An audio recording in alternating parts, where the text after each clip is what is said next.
Good afternoon, everybody. My name is John Bandela, and I'm going to be talking about simple extensible pattern matching in C++14. Thank you all for coming out. Just a little bit about me. I first started programming in C++ after I convinced my parents to buy me Visual C++ 1.0 for my 14th birthday.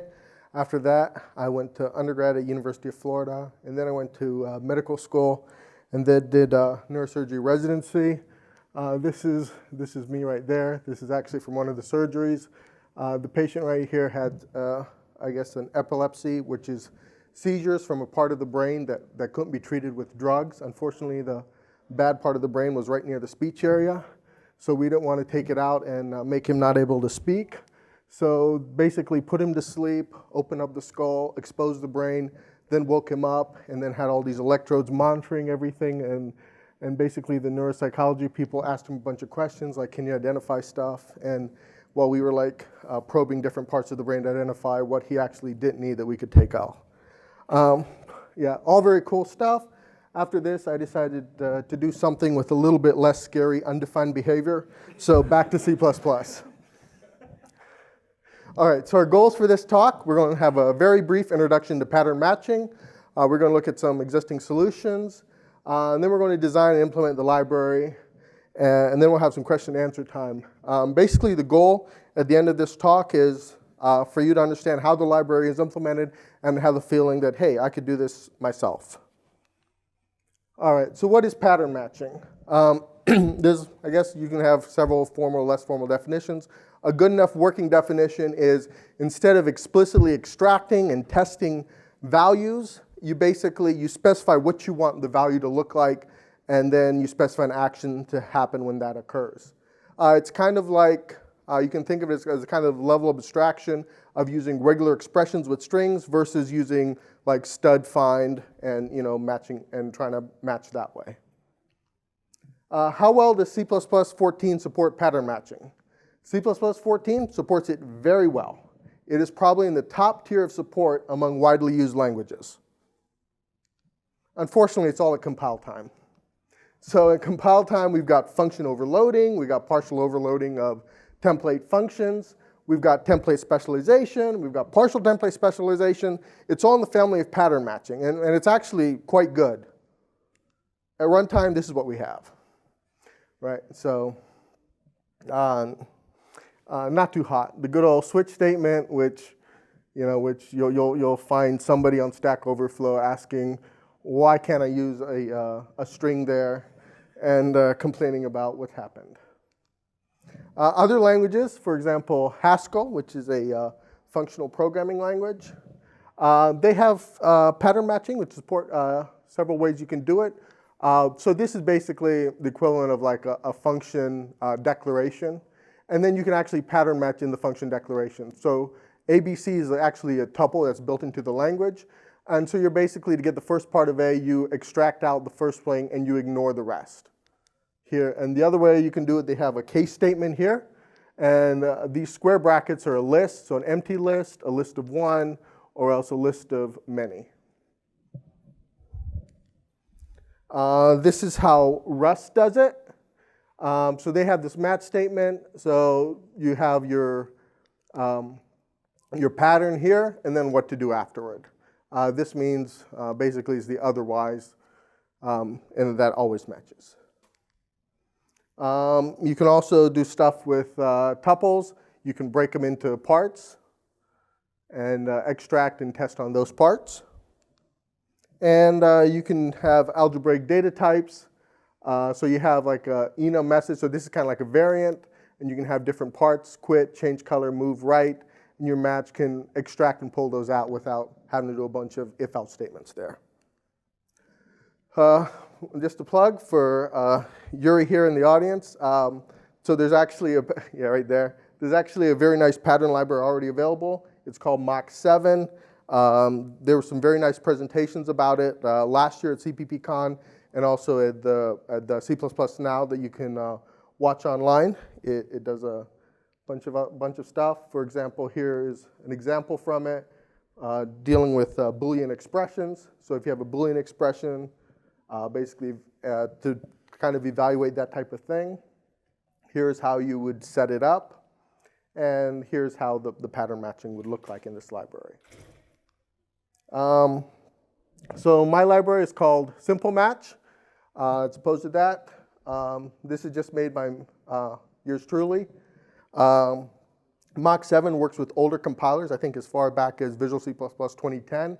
This one is C++ 14 only, so basically you're looking at, I think, like Clang 3.6, GCC 5 series, and Visual C++ 2015.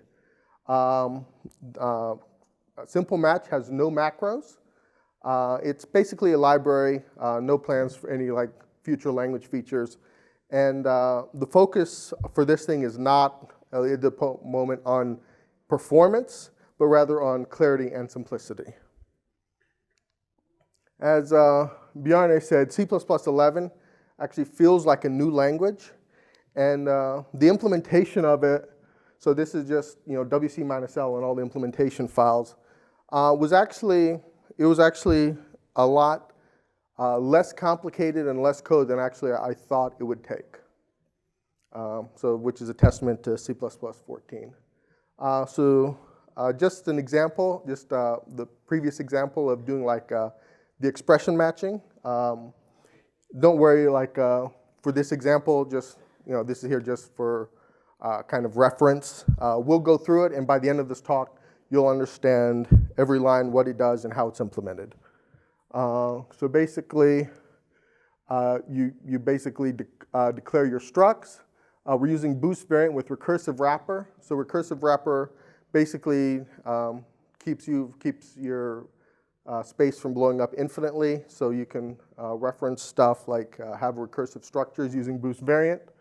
Instead of like a val type, we just put in a bool. And then we basically inherit from std tuple. And then we basically are using the tuple constructors. Any questions about this, or this should all be basically C++ 11 boost? And then this is what our eval function is. There's a couple of changes. I'm using the variant Boolean expression, and this is constant. So basically, you do a match, and then you say what you want to match, and then you provide a lambda that tells you what to do. Like I said, at the end of this talk, we'll basically understand and be able to implement every line. Can I ask you something? Yes. The underscore names, where do they come from? They are, yes, simple match placeholders.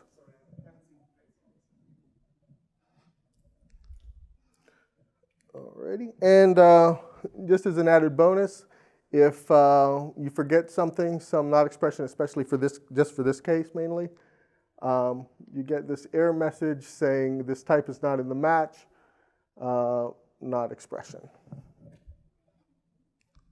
All right, so let's talk about how we go about designing and building this. So building blocks, there's some nice C++ 14 language and library features. Function return type deduction, generic lambdas, and index sequence. Okay, so function return type deduction, basically the compiler knows what the return type of a function should be, and instead of having to write it out yourself, especially with generic code, it can become a lot easier and simpler just to put in auto and let the compiler do it. Generic lambdas, instead of having to specify what the exact types of the lambda parameters are, you can put auto there or auto ampersand, and the compiler will deduce it for you, and you can use it as a generic. Index sequence. Index sequence is, unless you're familiar with it, it seemed kind of like a little magical class for me. But basically, you can make index sequence, say like a 5, and get back this index sequence of 0, 1, 2, 3, 4. We'll see where that is useful in just a little bit. So the star of our show is std tuple. We will use that a lot, and it will provide a lot of help for us. All right, so this is what tuple, anybody here not familiar with std tuple? All right, so basically you can make a tuple, extract stuff out of it. All right, anybody know what this is?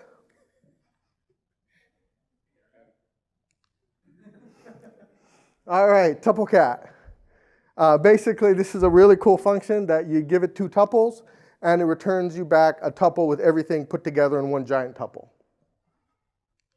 Anyone know what this is? Stud tie.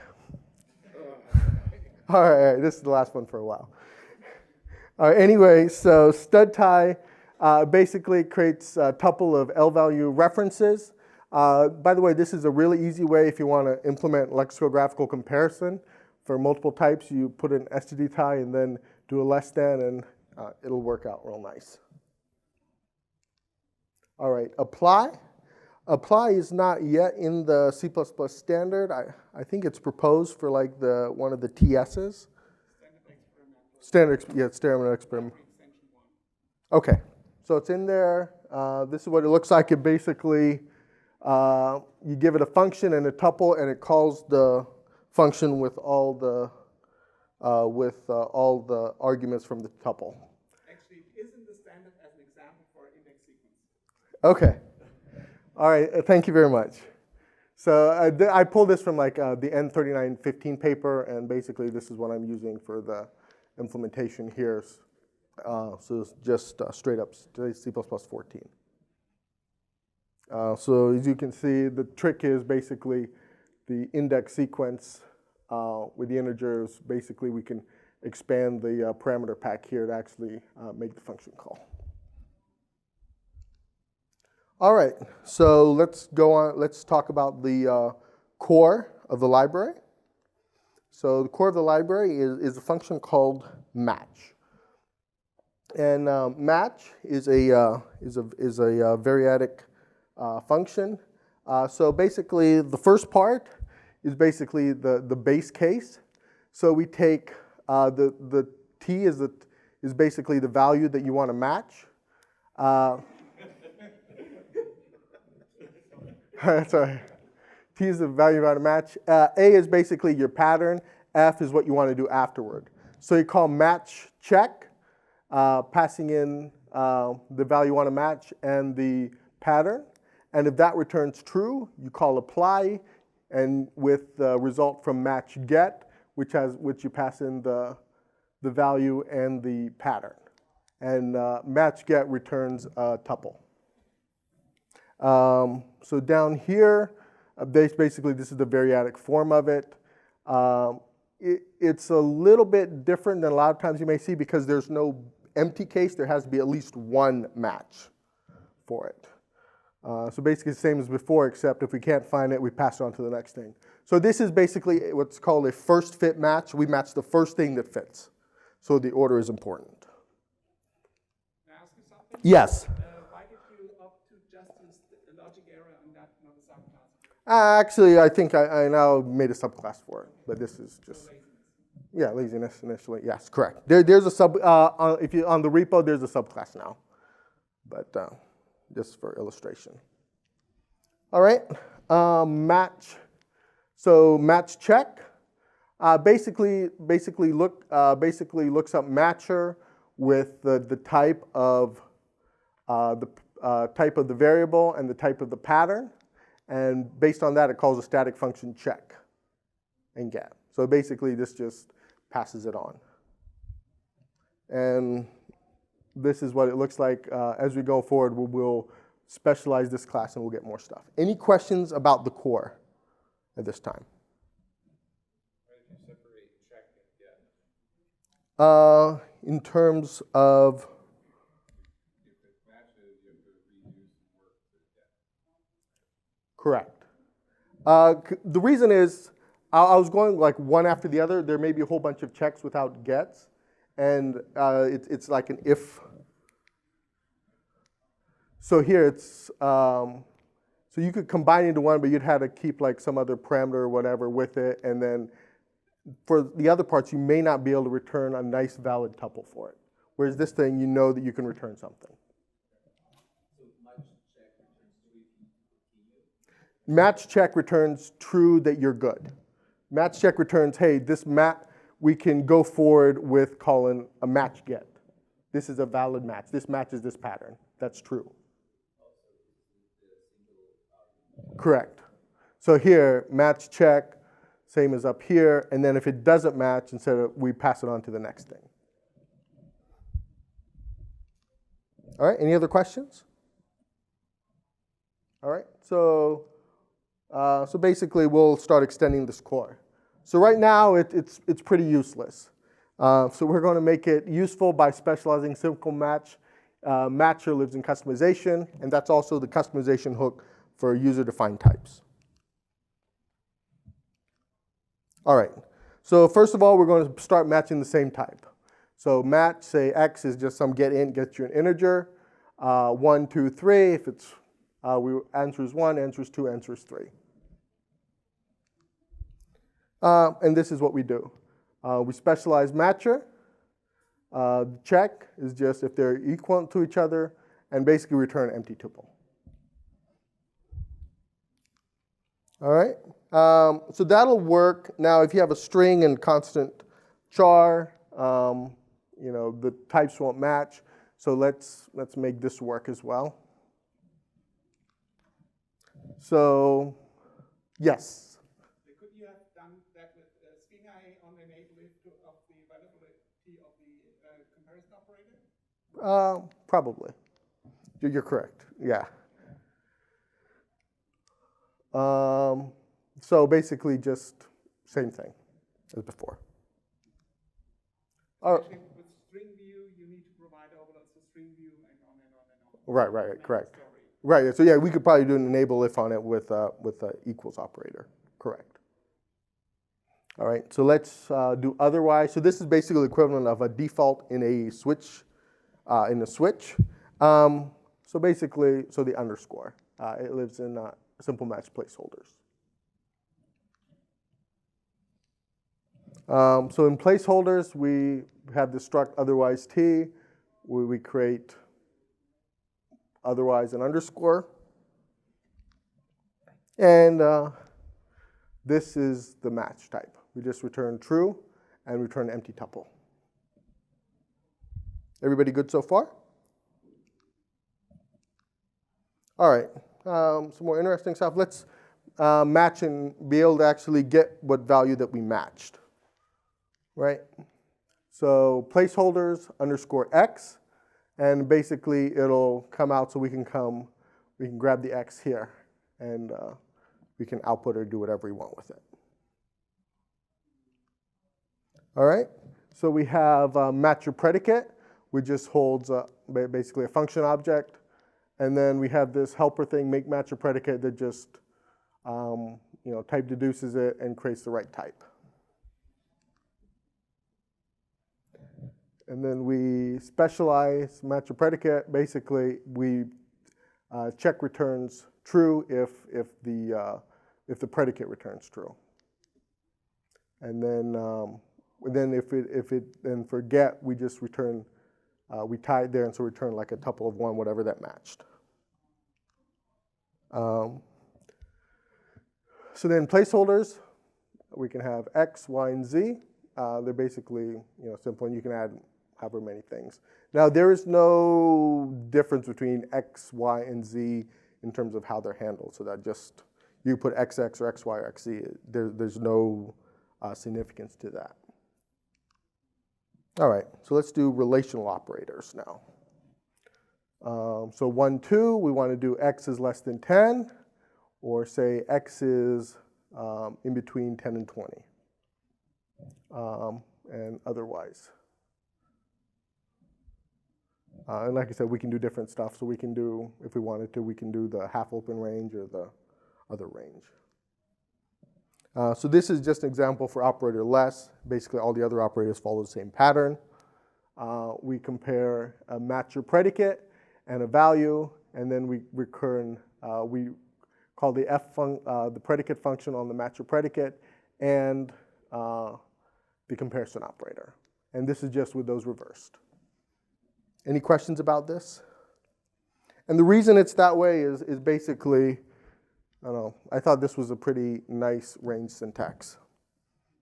that was compact and easy to see at a glance what's going on. All right.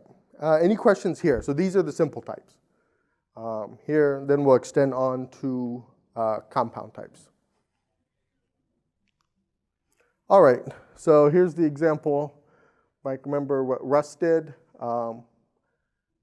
Basically, you were able to split up the tuple and extract stuff. So that's known as destructuring. Basically, it's taken a larger structure, breaking it into its components, and then you can pattern match further on the components. For our case, we're going to use tuples as the underlying case. All right. Everybody know Fizzbuzz? So, yes. So Fizzbuzz was actually by Reginald Brathwaite, and I think Jeff Atwood of Coding Horror is the one that popularized it, at least for me. So basically, it's based on, I believe, a children's game. Is that correct? From the UK, I believe. So basically, you have the numbers from 1 to 100. If it's a multiple of 3, you print fizz, so the number. Multiple of 5, you print buzz.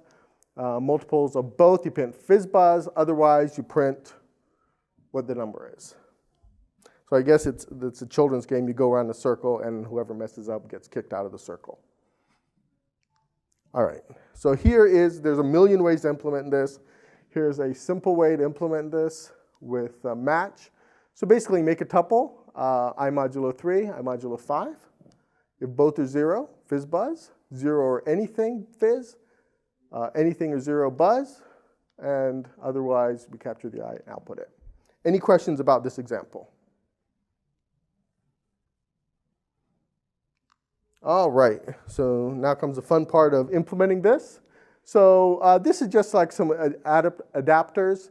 This will help us in the future when we want to try to adapt a class to tuple. So basically you have this simple match get tuple, which is basically the identity function for tuple.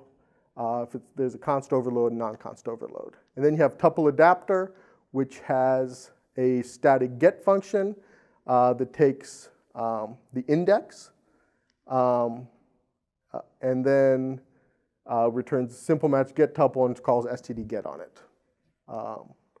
Any questions about that? Everybody? Yes. What was the customization point that you're importing? It's going to be this guy right here. This is the easiest customization point, though this is also a customization point if this doesn't quite work for you. You're welcome. All right, so this is what our matcher is going to look like. So we find the tuple adapter from right here. And then tuple len, size of args, -1. We'll get back to why we do -1 in a little bit. And then we have our helper function. So basically, let's see, it takes the first position and then the last one. Basically, let's go on to the base case. So we're the first to the last, so this is the last one at the end. So basically, it calls match check, and it pulls out the element of the tuple at position and passes that to match check as the variable being matched, and it pulls out, from here, it pulls out the pattern here and passes that to match check. And then get does the same thing here. So basically, with this, we can like compose stuff. So everything that we have access to with the simple types, we have access to in the tuple as well. All right. And then this is the general case. It does the same thing, except it passes on to the pos +1 to the helper. Any questions? If there's any questions, interrupt me, stop me, raise your hand. We can, like I said, stop and talk and learn. All right, so check. So matcher. So these are the check and get things. Basically calls helper check, forwarded to that, and helper get. All right, and then when we want to, so we're going to create like a little helper function called destructure, and then basically takes all these arguments, make them a tuple. Now the reason we had this, and the reason we did the length minus, basically the size of -1, when I tried to do this initially, it had an ambiguity between TT and this thing. So we add this extra type at the end that we just ignore, and that keeps this from happening.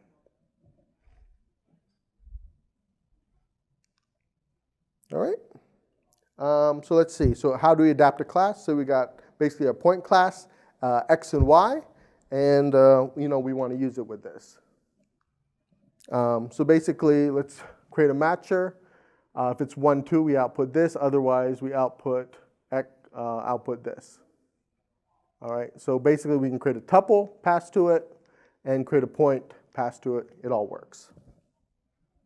So basically, this is how you'd customize a type that you were creating that you wanted to work with this. So you can do a constant overload if you want, but basically, this is all there is to it. So yes? Maybe I just didn't understand you well. So you have to provide the simple match get tuple. Yes. If you don't provide that, it doesn't work. You have to provide that. You had to provide this for your types that you want to use with it. Correct. Correct. Yes, yeah. This is the customization point, so to be able to go in there.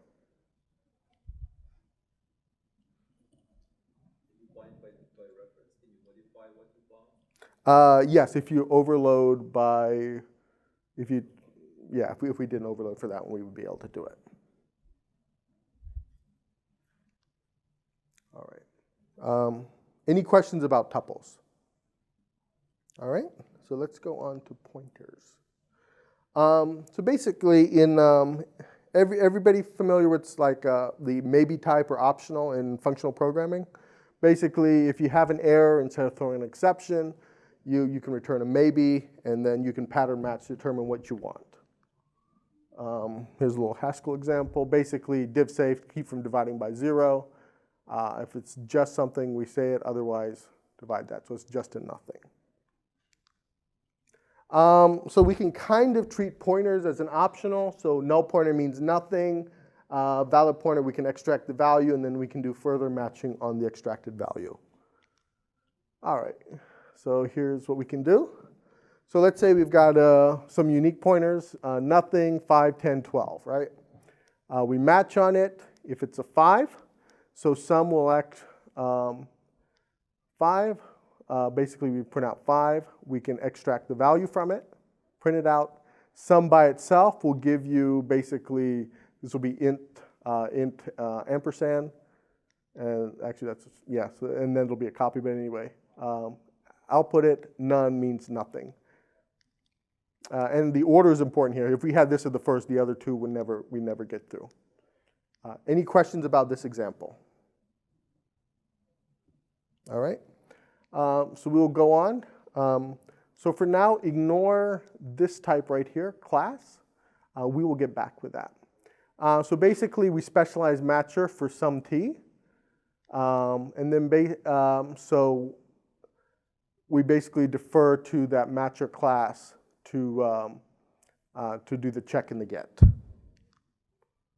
And the same thing for none. We have a none t type. We'll defer to that. This is what it looks like. Like I said, ignore class. We'll get back to that. So check. So basically, for void, so that means, we'll see what this means. Basically, this means you do not pass any further patterns to it. So it calls pointer getter, get pointer no cast, forwarding this. If that's a null pointer, it returns false. Otherwise, it returns true. For here, we call the same thing, get pointer no cast. And we return basically a tuple with that pointer, std tie. If we have a matcher or a pattern with it, we do the same thing, except for the check, we pass this on to the match check with the pointer as the value that we're testing and the match. Same thing with match get. Any questions about this? Yes.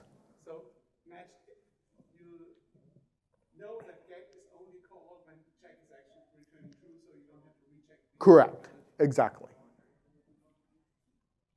And like I said, we're doing work twice, but like I said, Anyway, so none, there we call this is null for check, and get just returns nothing. All right, so this is what it looks like for a pointer. Return t, not t. And then for use with it, this is how we define none. Some with no parameters, and some where you pass the matcher. We pass a pattern to it. Any questions about any of this? All right, go ahead. Do you have a question? I guess I was kind of curious why you decided to like have an empty sum instead of like requiring some of the placeholder or even like that sort of function. Yeah, that's a good question. The question was why we had an empty sum instead of sum with a placeholder.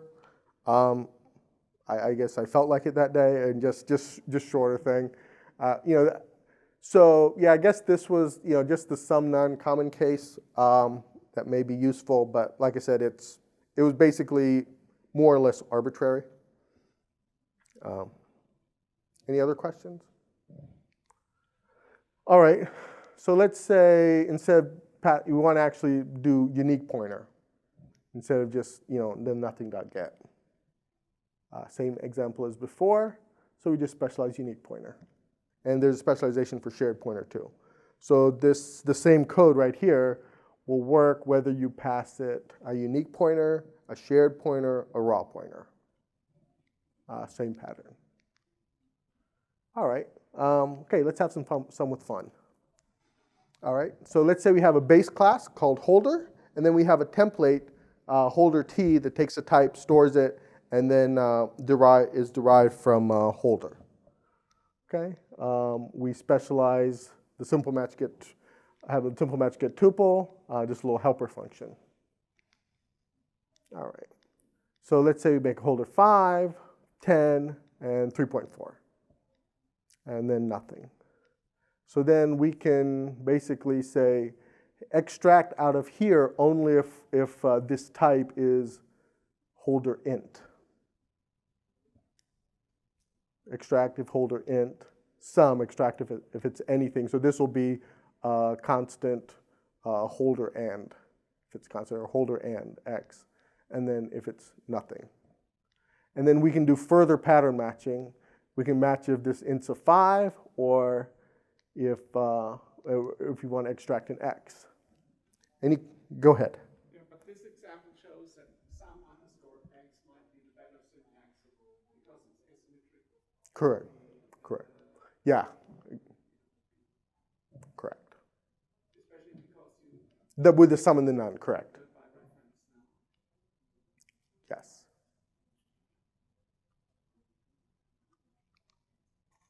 All right, this is how we do it. So this is the class that we had before. So basically our check and get are exactly the same, except instead of calling get pointer no cast, we call get pointer class right here. And here. Same for the type without the matcher, the controversial type here. All right, and this is the full specialization for pointer. So we're using dynamic cast. I think there's probably performance issues with this one, but like I said, the focus was on simplicity and clarity at this point instead of performance optimization. And then is null. All right, and this is the whole class of functions that you can use with it. So you can specify what class you want to do to extract out. All right, any questions about any of this?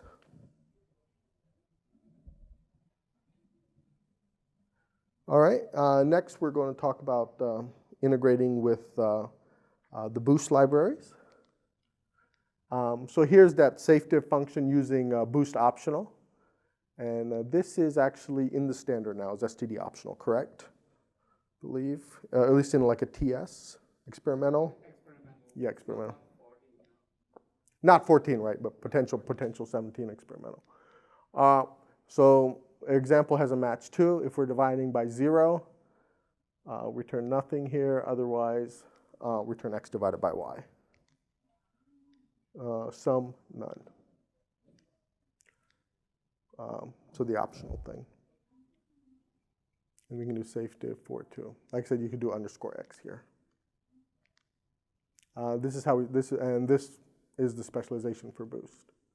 What's the so the pointer no cast. So notice this does not have the get pointer that takes a class because there's no way to generic way to extract it out of optional. So that'll fail if you have like a sum with a template parameter. All right. Remember holder T? Holder T is a poor man's version of what? Yes, boost any. Any is able to hold any type, allows you to create and extract the type which is previously stored. So we can then specify this for any. So any 5, 10. Basically, if it's an integer, extract it out. Same thing here with the sum int, none. We can do even more stuff if we wanted to further. And this is our specialization. So get pointer. So boost any cast. If you pass it like any star, it'll return a null pointer on failure instead of throwing an exception. And then we just is null checks if it's empty. All right, this is the last one, I promise. Anyone know what that is? Yes?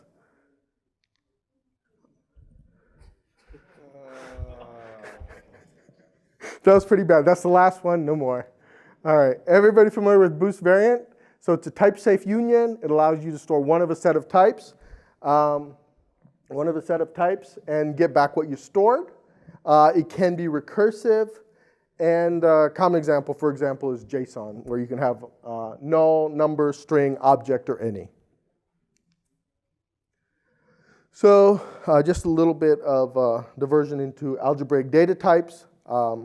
If you really wanted to learn about them, David's talk yesterday was a great thing. He went through the whole thing from 0 to 1 to product to sum, and with a bunch of math symbols in there too. I don't have any math symbols, just real small, just real simple. So basically a sum type is either a union or a variant, and a product type is a struct or a tuple. And then we can use pattern matching to break down the abstract, break it down further. This is the Rust example. So we have basically this is the sum type, and these are product types. So it's the sum of products, and you can break it and pull it out, what you want. So this is going to be our boost variant example. So just a very, very simple integer expression thing with add, sub, neg, and mul. So we create,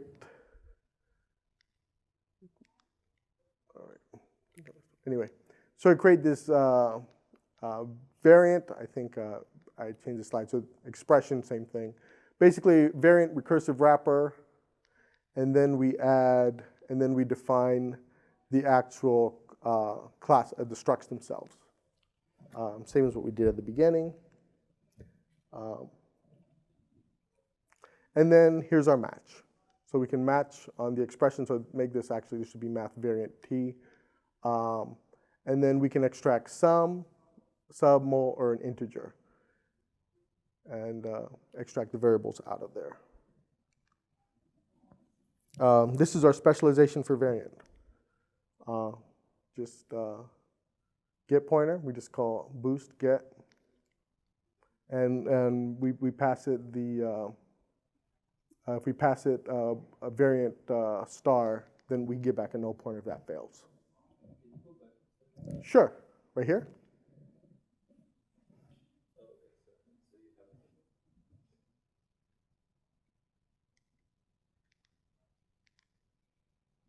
All right.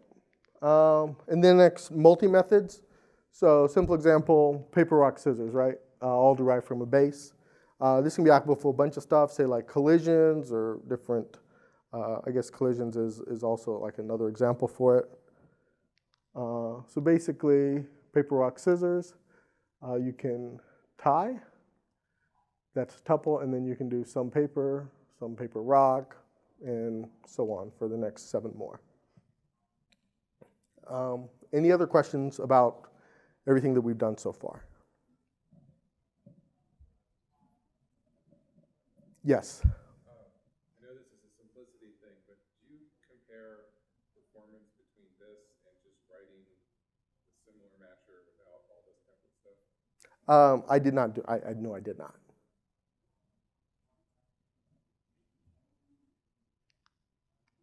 All right, exhaustive patterns. So what happens if we forget multiplication?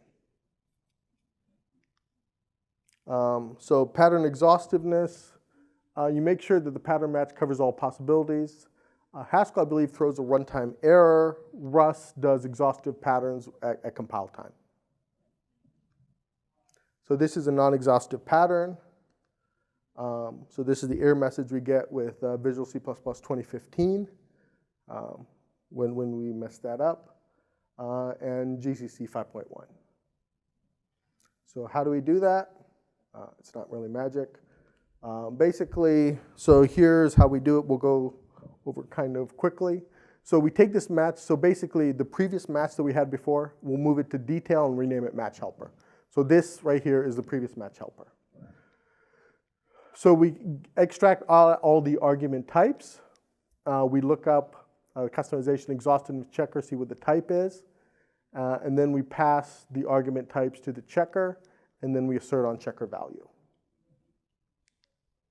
So extracting out all the argument types basically return a tuple with just the pattern types, ignoring all the Fs.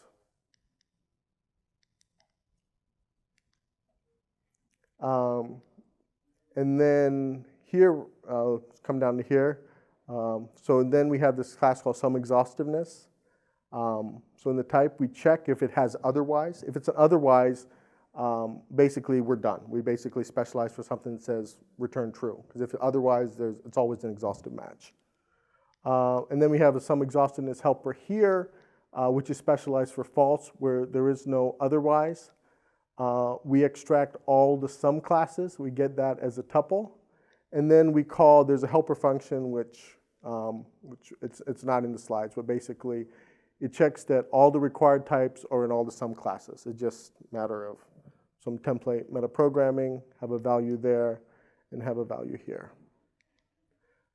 Then for variant, we have this helper function here.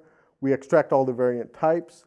And then depending on which compiler you have and what the things are, I know with, you had like, it's either the variadics or else you might have some, I think there's a boost null type or something that's appended to the end for those ones. So we just discard those for these ones.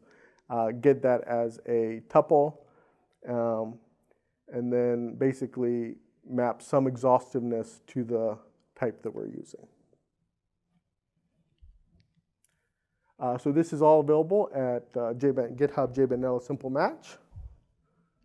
And as my daughter says, most of the fun of building stuff is actually being able to talk about it with other people. So thank you all very much for attending this and giving me the privilege of talking about it. And I'll be happy to take any other questions. Thank you. Can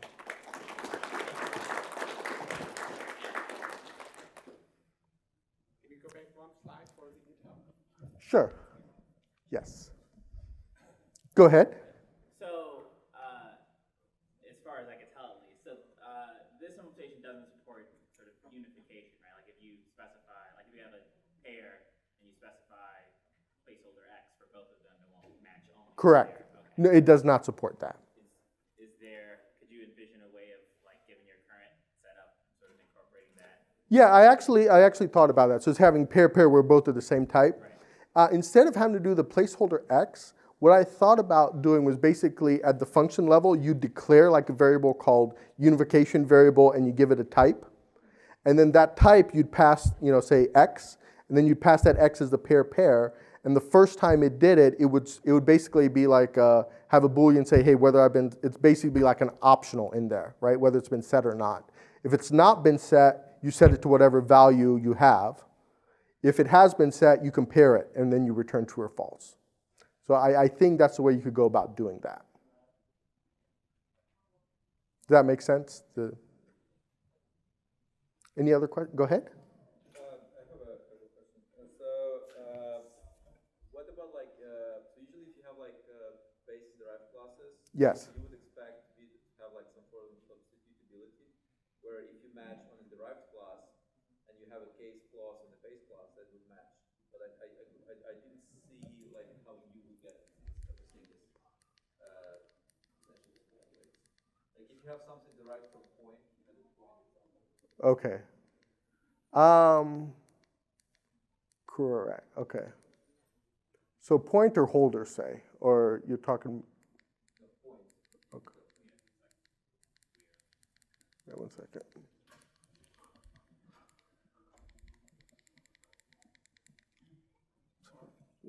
I need to go up. I think there are tools that have a search function. Alrighty. Yeah.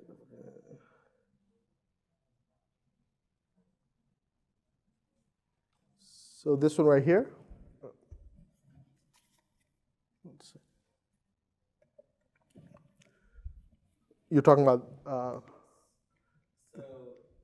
have the composition for point, right? Right. Imagine I have now polar points at polar subset. Can I Okay. still use this match statement, match against polar point? And that would be derived from here, correct? Yes. I believe you could, because this takes it by reference there, and and I believe that would match here, but you'd only get the first two out unless you specialize it for the other one. That should be okay. But that's maybe something you want to check. It's like I'm not sure it will pass through the other template. Right, but I think this may catch it here, and then you could go from there. But yeah, that'll be definitely something I can check. Also, like I have a question about things. So I've seen a couple of libraries that also choose essentially lambdas to use for your right-hand side. Right. And usually they pick kind of like what you have is with features like .zan. You have to like match just the argument. And then you have like .case. So why did you choose like that versus just build an expression template with .cases? Any advantage to it? I guess the only thing I was doing is I kind of like this format in terms of with the comma separated instead of dot then, I guess, but that's a stylistic choice. That was the main reason. Because another what I've seen in these other libraries that makes the syntax a little bit nicer. So you can then infer stuff from your lambda. Essentially, that dsxy, that's a duplication of information that you already have in the lambda. You can try to infer that through template mechanism if you have like a dedicated case or something. Okay. And that would essentially eliminate part of the thing. Since Right. you already have like the fact that you have two arguments there and you give the name there. Okay. I guess the only advantage is this can be more complicated than just straight up arguments. Like it could be x is less than 1 and then. Okay, but then usually you want that kind of composition for nested patterns, and you didn't mention anything about the nesting of patterns. So could you like how would you envision like in your system doing the nested pattern? So like when, for example, like in the argument like add of times, so like you showed in the slides, would you be able to do that or?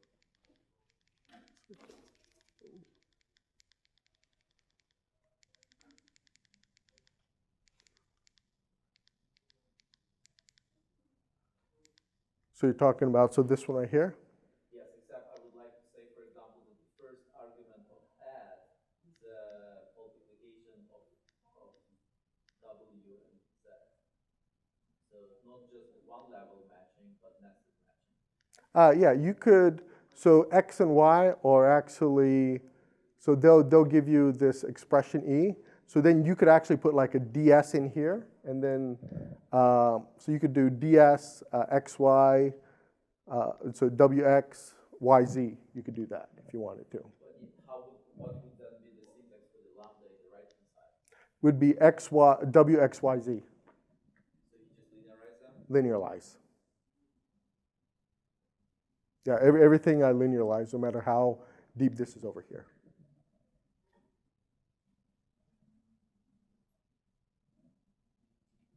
So, like, how much, like, if I, for example, I want to add tomorrow, like, regular expression patterns, for example, okay, where they would take a stream, you know, like, and then the groups will be matched against like subpatterns. So, like, one thing we do is basically, it's very easy to add like user-defined patterns. Right.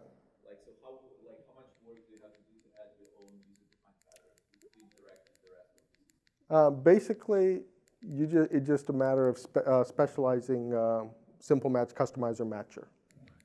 Define a type, and then, for example, yeah, define a matcher type and whatever type you want, and then you can do whatever processing you want as long as you can do a check and a get. Can you make on a GitHub examples of this? That would like to Sure.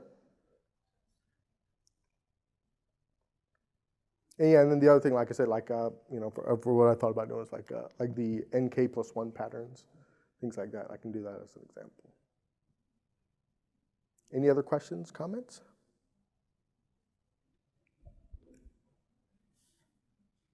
All right, thank you very much.